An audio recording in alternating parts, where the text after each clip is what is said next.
सवाल को यह करके खारिज कर दिया गया कि जगह ही नहीं है।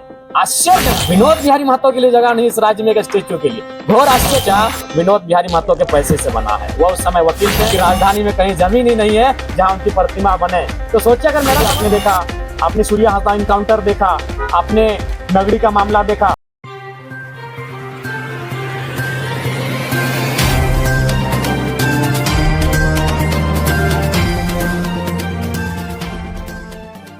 को स्वीकृत किया गया और मैं आपके माध्यम से लोकतंत्र के चौथे स्तंभ के माध्यम से राज्य की जनता को मैं अपना वो प्रस्ताव जो मैंने दिया था संशोधन, उसको बताना चाहूँगा कि क्या था। मेरा प्रस्ताव ये था कि अभी वर्तमान में क्या होगा कि जो प्रभारी मंत्री होंगे वह विश्वविद्यालय के प्रति कुलाधिपति होंगे। तो मैंने उनको ये सुझाव दिया था कि उनके स्थान पर राज्य के मूल निवासी शिक्षाविद जिनका राज्य या देश में शैक्षणिक एवं प्रशासनिक कार्यों का लंबा अनुभव रहा हो, उनका मनोनयन सरकार द्वारा किया जाए प्रति कुलाधिपति के तौर पे। तो उन्होंने अस्वीकार कर दिया और मैंने ये भी रखा था कि झारखंड के मूल निवासी हों। तो देखिए इससे क्या होगा कि अगर शैक्षणिक संस्थानों में अगर मंत्री प्रभार में रहेंगे, प्रभारी मंत्री अगर प्रति कुलाधिपति रहेंगे, तो कहीं ना कहीं शिक्षा जगत को भी पॉलिटिक्स में ढाल दिया जाएगा और वहाँ मैंने शिक्षा की बातें कम और पॉलिटिक्स की बातें ज़्यादा होंगी, जो मेरे अकॉर्डिंग उचित नहीं है। और राज्य सरकार का मेरे प्रस्ताव को अस्वीकार करना भी यह दर्शाता है कि वह मूलवासियों की हितैषी नहीं है। मैंने तो यही कहा था कि मंत्री का ना होकर कोई ऐसा शिक्षाविद हो जिसका राज्य और देश में एक लंबा अनुभव हो और जो झारखंड का निवासी हो, तो उसे सिरे से खारिज कर दिया गया। मेरा दूसरा प्रस्तावित संशोधन था आपका झारखंड प्लेटफॉर्म आधारित गिग श्रमिक विधेयक में। उसमें भी मैंने कहा था उनमें 3 प्रतिनिधि चयन करने की बात कही गई, जहां मैंने झारखंड के मूल निवासी को अंतः स्थापित किया जाए, ये प्रस्ताव मैंने दिया था, जिसको भी सरकार ने अस्वीकृत कर दिया। यानी मेरे 2 जो आज संशोधन मैंने दिया था, 2 सुझाव दिए थे सरकार को बिल में संशोधन करने का, और दोनों में मेरा सुझाव था कि स्थानीय झारखंड के मूल निवासी को वहां रखा जाए, और दोनों प्रस्ताव को राज्य सरकार ने इस विधेयक में खारिज कर दिया है। तो इससे ये स्पष्ट हो जाता है कि राज्य सरकार भले मंचों में आकर घड़ियाली आंसू बहाए, मंचों में ये कहे कि हम आदिवासी मूलवासी की सरकार हैं, लेकिन आज मेरे संशोधन को खारिज करना, मेरे प्रस्ताव को खारिज करना, अस्वीकार करना उनकी मंशा को साफ दर्शाता है कि वो राज्य का हितकर नहीं है, वो राज्य के मूलवासियों का, आदिवासियों का भला नहीं चाहती है। और एक मजेदार बात आपको मैं बताऊंगा, मेरा एक सवाल था कि क्या विनोद बिहारी महतो जो दिसम गुरु शिबू सोरेन के राजनीतिक गुरु कहिए, जो शिबू सोरेन ने सार्वजनिक मंचों में स्वीकार किया, दिसम गुरु ने राजनीतिक पिता करके संबोधन किया है, क्या उनकी प्रतिमा इस राजधानी में कहीं लगाएंगे?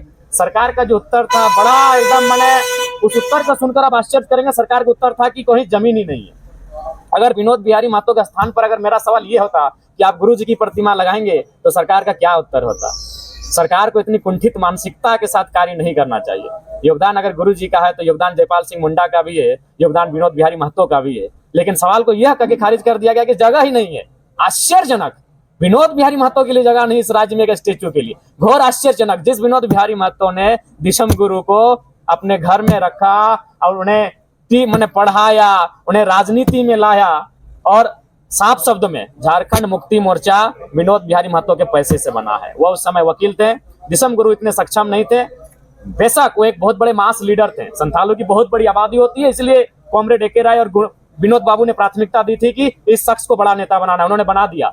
लेकिन जो पैसा लगा था वो विनोद बिहारी महतो का था, वकालती का पैसा लगा था। जो कागज और कलम और स्याही लगी थी झारखंड मुक्ति मोर्चा बनने में, वो विनोद बिहारी महतो का था। और सरकार का उत्तर है कि राजधानी में कहीं जमीन ही नहीं है जहां उनकी प्रतिमा बने। तो सोचिए अगर मेरा सवाल जस्ट खाली विनोद बिहारी नाम के जगह पर जयपाल सिंह मुंडा या दिसम गुरु शिबू सोरेन का होता, तो सरकार का क्या उत्तर होता? क्या सरकार को इस प्रकार से संकीर्ण राजनीति करनी चाहिए? इस प्रकार से संकीर्ण सोच रखनी चाहिए? ये दुर्भाग्य राज्य की सरकार का।